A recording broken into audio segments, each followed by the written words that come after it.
agora. Na época, inclusive, lançamos no Brasil o plano de agroenergia, que era extremamente audacioso, no sentido de, vamos buscar alternativas, né?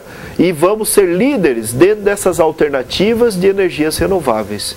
Algo com uma visão que despontava até uma certa esperança, né, em práticas desse tipo no Brasil. E a maioria dos países também tem o discurso das energias renováveis, né? Mas naquele exemplo que a gente mostrou que em 2007 uma das grandes comemorações foi justamente a corrida por conseguir, por descobrir petróleo no Polo Norte, né? Quer dizer, o discurso, ele é energia renovável.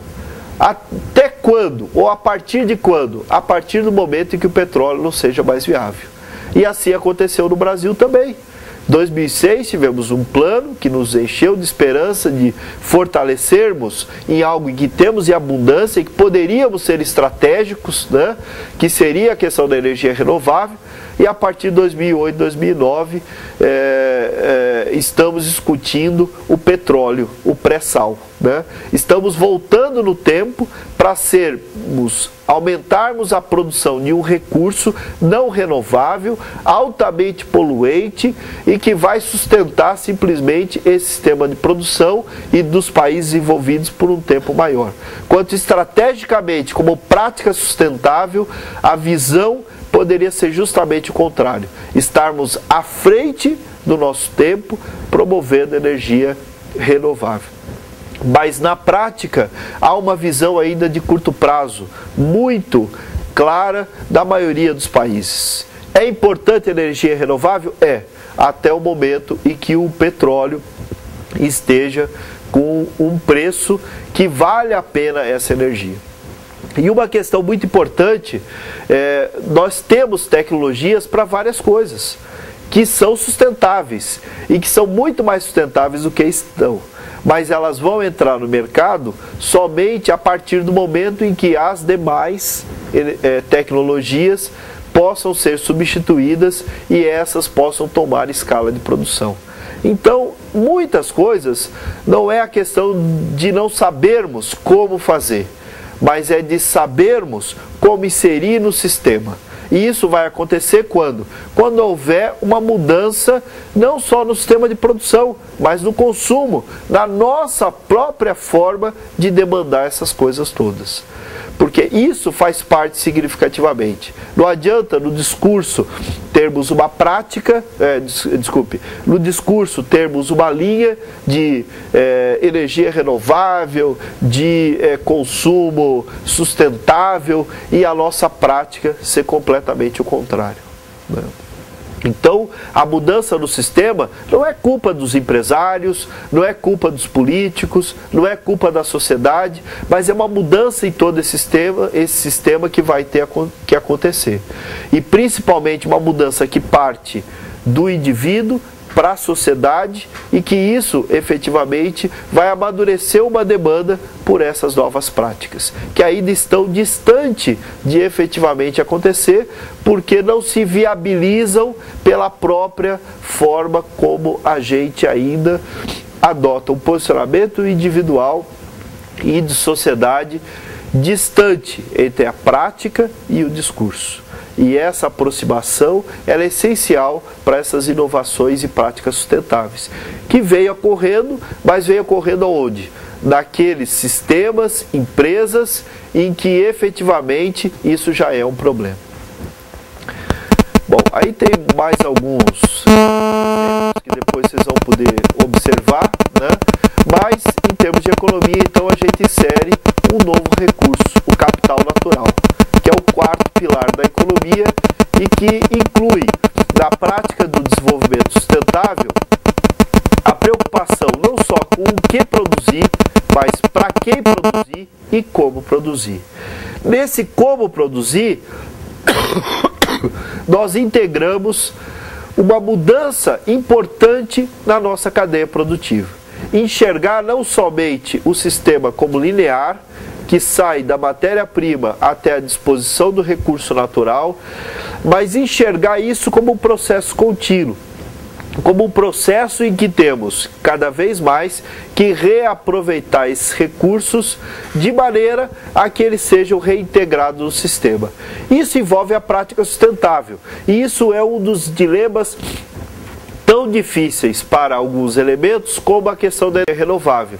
Não é só você saber como produzir energia renovável, mas como você integrar essa energia no teu sistema produtivo.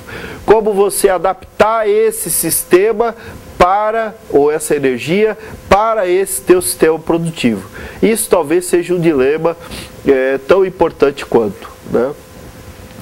Então esse como produzir coloca uma questão relevante, que é tratar desse conflito dos sistemas naturais da Terra, né, que estão presentes nas nossas notícias diárias, e que de alguma maneira nós subjugamos as forças mundiais do progresso, né, mas que podem levar a esse declínio econômico.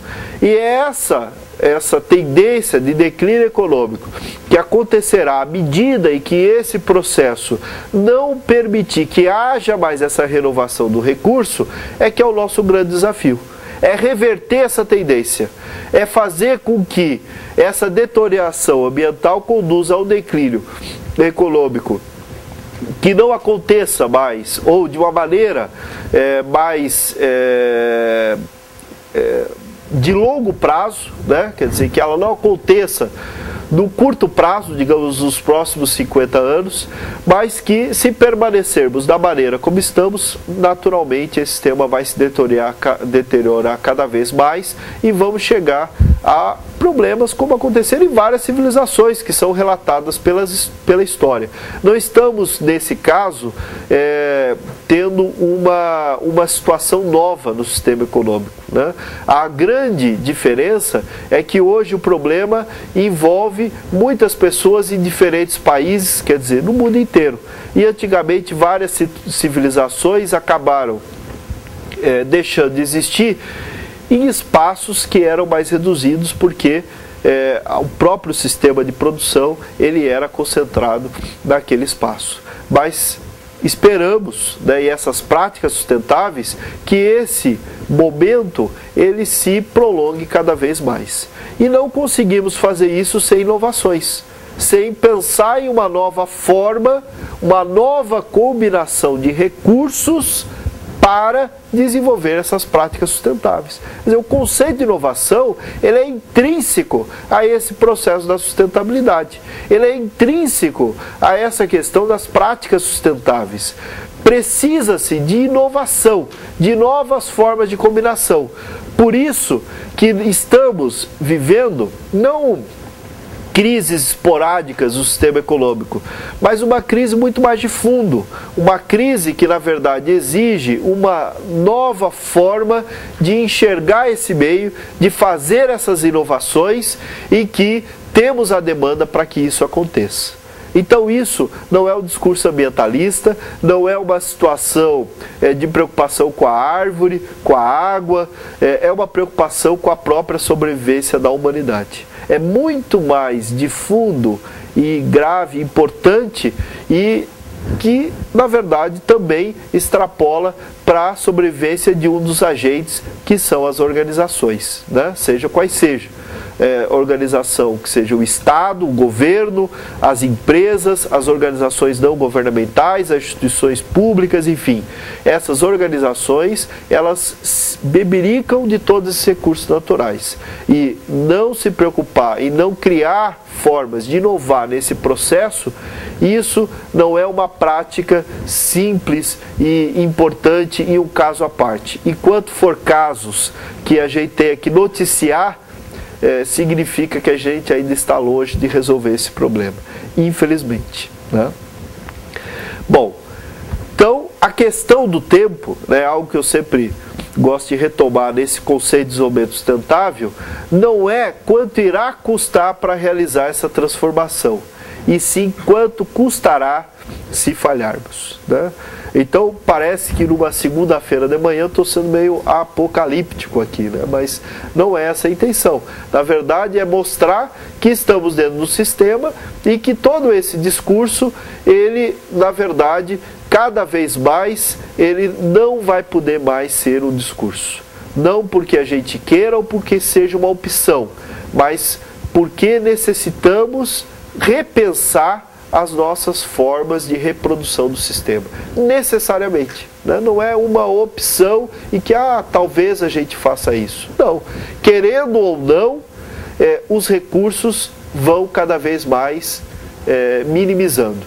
E quanto mais eles minimizarem, são recursos que não podemos ter de volta e não podemos reproduzir. Por isso vamos ter que repensar todo esse processo. Entender, na verdade, que aquele produto que a gente dispunha no final, ele passa a ser um produto